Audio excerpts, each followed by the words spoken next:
Kwa kanyo to dhi mbele gi weche mapogore kaendi ni od bura ma Migori koro idhi taa kod Christopher Rusana kaka spika bang' MCAs yiere kawuono. Rusana ne oyudo ombulu 45 kendo oyombo Francis Ndar mane oyudo ombulu 13. Spika no ma ochamo muma mar apis bang' loch mare nosingo tayo makare od bura no mosebedo kod ywaruok e higni mosekalo. Jafwambo marwa George Juma miyowa ler. Yiero ni e komno mar spika manokelo ji 11 Christopher Rusana ne olandi kaka jaloch kendo chamo mar apis bang' MCAs maromo 45 ne ogone ombulu kuom ombulu to mane ogo maromo 50 kod 9.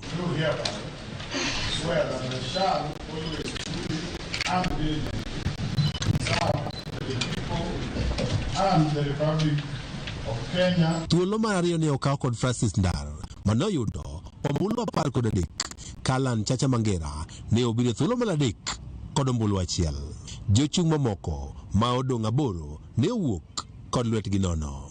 MCA duto 50 kod 9 mag od bura ma Migori ne ogo ombulu ma yiero spika, yiero mane otim e lwasi mar kwe. Many people predicted a lot of tension, a lot of war, a lot of push and pull, but we thank God because we have cleared peacefully.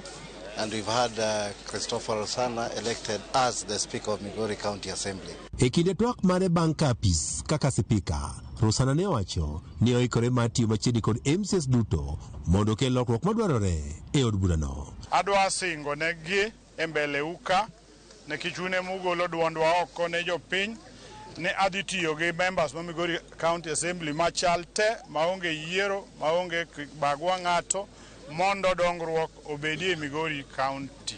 Ne wanadhi neno ni koro tudruok obedo makare e kind 10 county ma Migori kod MCAs duto mondo chenrogo mag dongruok koro chop makare. Obed chik ma olos manyien, obed budget, obed report moro amora ibiro lose kendo tiyo kuome e yo mapiyo mondo doge executive kucha mondo tinego jopiny ma jo Migori. MCAs no wani koro giikore mar tiyo machiegni kod spika manyien moyier maneno ni chenrogo mag od burano koro chopo makare. Adwa go erokamano nikech wayudo spika manyien ma wan go gi confidence ni dhi tiyo matek kendo dhi riwo assembly nikech assembly ne nopogore to kawuono wang'eyo ni spika mobiro o promise wan yo dhi riwo assembly ni kendo dhi duogo glory mar assembly ma Migori. Those who are inside, you heard that he has even called the House Business Committee to sit immediately.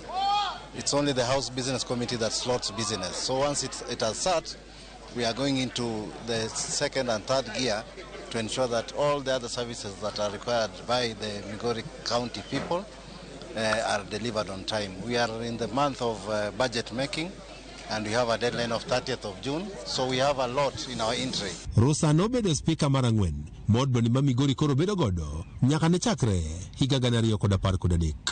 Joma osetiyo kaka spika mar burani gin moting'o godo Nogola, Boaz Okoth, kaachiel kod Charles Owino Likoa, madutogi ne othul oko kod MCAs ka itenogi kod keth ma opogore.